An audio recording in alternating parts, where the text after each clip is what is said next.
నమస్తే, welcome to special focus. Cancer ఓ silent killer.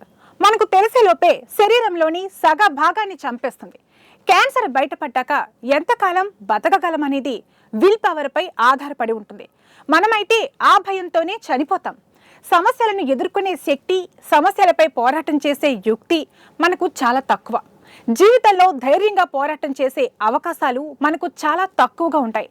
కారణం ప్రభుత్వాలు కల్పించిన సౌకర్యాలు, భయాందోళనలు లేని వ్యవస్థలు, ప్రభుత్వాలు అందిస్తున్న సహాయ సహకారాలు, మెరుగైన వైద్య సౌకర్యాలు ఇవన్నీ ఉన్నాయి కాబట్టే మనం మన శరీరం గురించి పెద్దగా పట్టించుకోం.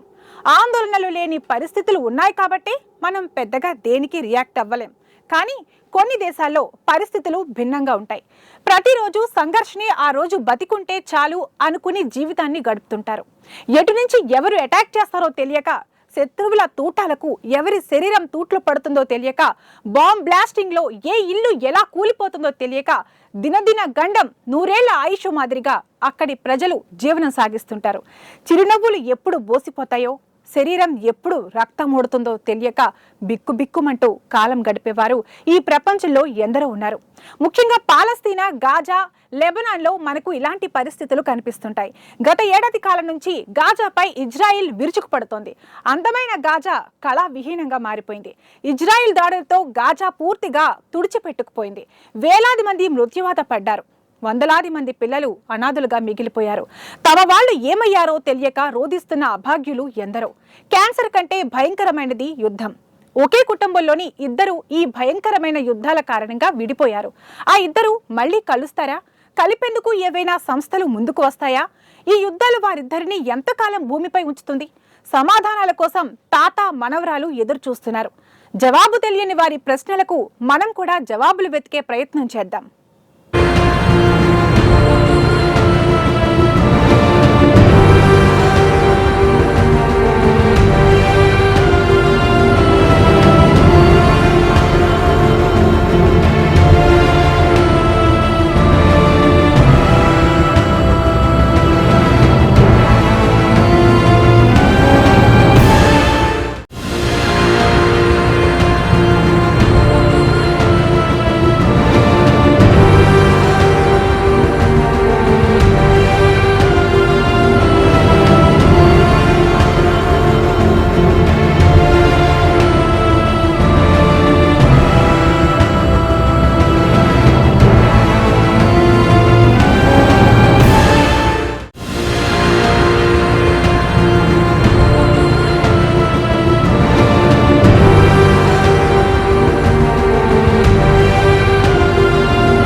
యుద్ధం తెచ్చే నష్టాన్ని అంచనా వేయడం చాలా కష్టం.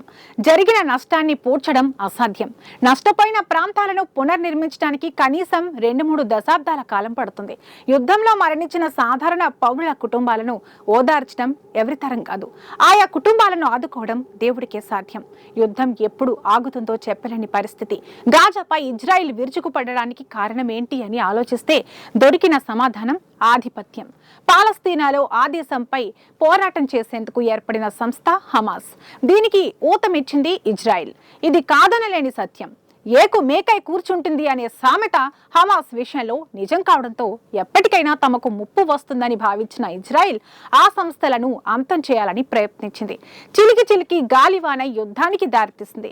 గత 3 దశాబ్దాల కాలంగా హమాస్, ఇజ్రాయిల్ మధ్య నిరంతరం పోరాటం జరుగుతూనే ఉంది. గతేడాది అక్టోబర్ 7న ఇజ్రాయిల్ పై హమాస్ తీవ్రవాదులు విరుచుకుపడటంతో అసలు కథ మొదలైంది. గత ఏడాది కాలం నుంచి ఇజ్రాయిల్ గాజాపై బాంబుల వర్షం కురిపించింది. తమ లక్ష్యం హమాస్ తీవ్రవాదులే అని చెబుతూ గాజాను నాశనం చేసింది. సామాన్యుల బతుకులు ఏమవుతాయని ఆలోచన లేకుండా వైమానిక దాడులు చేసింది. యుద్ధాలతో ఎలాంటి సంబంధం లేకుండా తమ కుటుంబ శ్రేయస్సు కోసమే పాటుపడే వారికి ఈ యుద్ధం పెను విషాదం మిగిల్చింది. కుటుంబాల్లోని సభ్యులను దూరం చేసింది.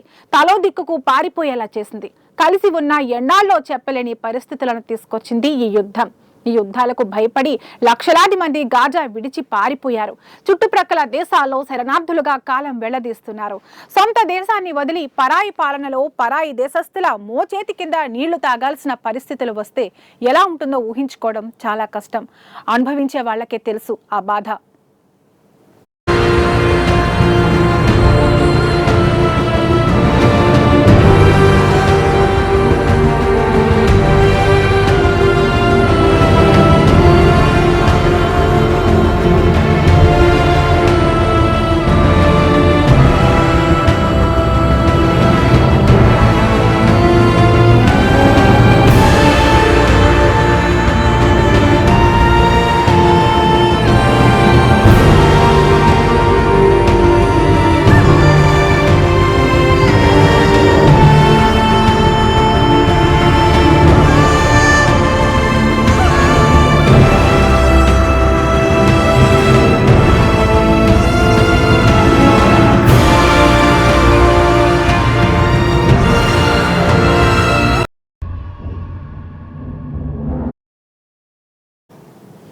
హమాస్తో ఇజ్రాయిల్ యుద్ధాన్ని ప్రారంభించడానికి ముందు అంటే గతేడాది అక్టోబర్ 7కి ముందు గాజాను వదిలి వెళ్లిన వారు మాత్రమే ప్రస్తుతం సేఫ్గా ఉన్నారు. తాము సేఫ్గా ఉంటే సరిపోదు కదా, కుటుంబాలు ఎక్కడ ఉన్నాయో, ఎలా ఉన్నాయో, అసలు ఉన్నారో లేరో, ఉంటే ఏ పరిస్థితుల్లో ఉన్నారో, ఎన్ని అవస్థలు పడుతున్నారో తెలుసుకోవాలి.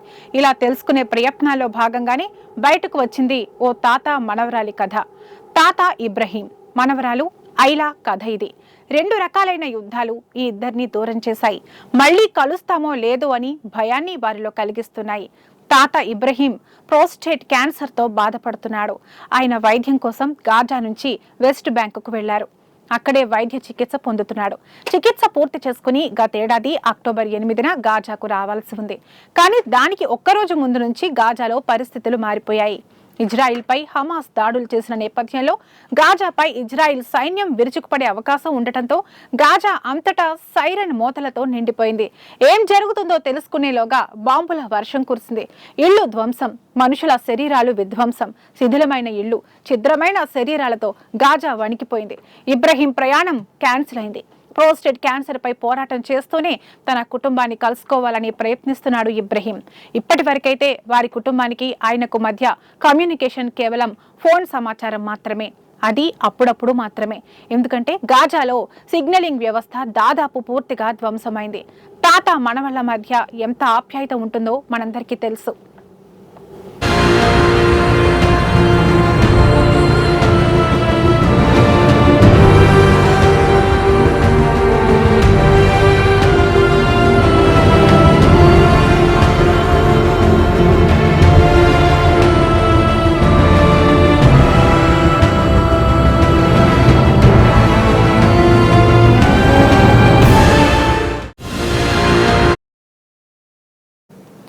ప్రతిరోజు తాత మనవరాలు ఫోన్లో మాట్లాడుకునేవారు. కానీ ఇప్పుడు అవకాశం లేకపోవడం ఆయనకు నిద్ర పట్టనివ్వడం లేదు.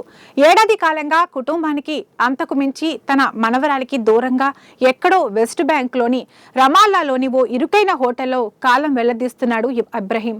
గాజా దాడులు జరిగాయని తెలిసిన తర్వాత ఇబ్రహీం కుప్పకూలిపోయాడు. కుటుంబం ఏమైందో, ఎలా ఉందో తెలుసుకోవడానికి ఆయనకు ఏడాది పట్టింది. తన మనవరాలి నుంచి వీడియో కాల్ రావడంతో ఆయన తిరిగి మనిషి అయ్యాడు.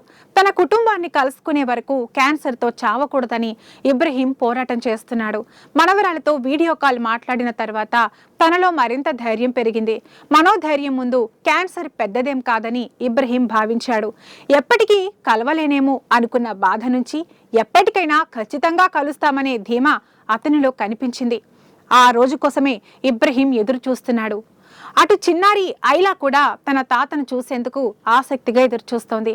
తాతతో కలిసి బీచ్, షాపింగ్ మాల్స్ కు వెళ్లిన క్షణాలను గుర్తు చేసుకుంటోంది. తాత మోటార్ బైక్ మీద ఊరంతా చక్కర్లు కొట్టిన క్షణాలు గుర్తు వస్తే మనసు బాధతో నిండిపోతుందని అంటాడు ఇబ్రహీం. తాను గాజాను వదిలి వచ్చినప్పుడు ఐలా చాలా చిన్నపిల్ల అని, కానీ ఇప్పుడు కొద్దిగా పెరిగి తనను బాగా గుర్తుపడుతున్నట్లుగా చెబుతున్నాడు. ఎప్పుడో ఒక్కసారి వచ్చే మనవరాలి ఫోన్ కోసమే తాను ఎదురు చూస్తున్నానని అంటున్నాడు. ఇబ్రహీం యుద్ధానికి ముగింపు ఉంటుందనే నమ్మకం తనకు లేదని, ఏదో విధంగా తన మనవరాలని కలుసుకుంటే చాలని తనకున్న ఏకైక లక్ష్యం అదే అంటున్నాడు ఇబ్రహీం. ఇది ఇబ్రహీం ఒక్కరి కథే కాదు, గాజాలో ఇలాంటి వారు ఎందరో ఉన్నారు. వారందరి కథ కూడా ఇలానే ఉంటుంది. కుప్పకూలిన శిథిలాల మధ్య తలదాచుకుంటూ దొరికింది తింటూ సొంత దేశంలోనే అనామకుల్లా బతుకుతున్న ఎందరో మంచి రోజుల కోసం ఎదురు చూస్తున్న కథ. ఈ కథకు ముగింపు ఒక్కటే, ఈ కథలోని సమస్యలకు పరిష్కారం ఒక్కటే. యుద్ధం ముగిస్తేనే సమాధానం దొరుకుతుంది. తమ వారిని వెతుక్కునేందుకు ఇలా ఇబ్రహీం తన మనవరాలని కలుసుకునేందుకు అవకాశం దొరుకుతుంది. అప్పటి వరకు ఒకరు ప్రత్యక్ష యుద్ధంతోనూ, మరొకరు శరీరాన్ని దహించి వేస్తున్న క్యాన్సర్ అనే యుద్ధంతోనూ పోరాడక తప్పదు.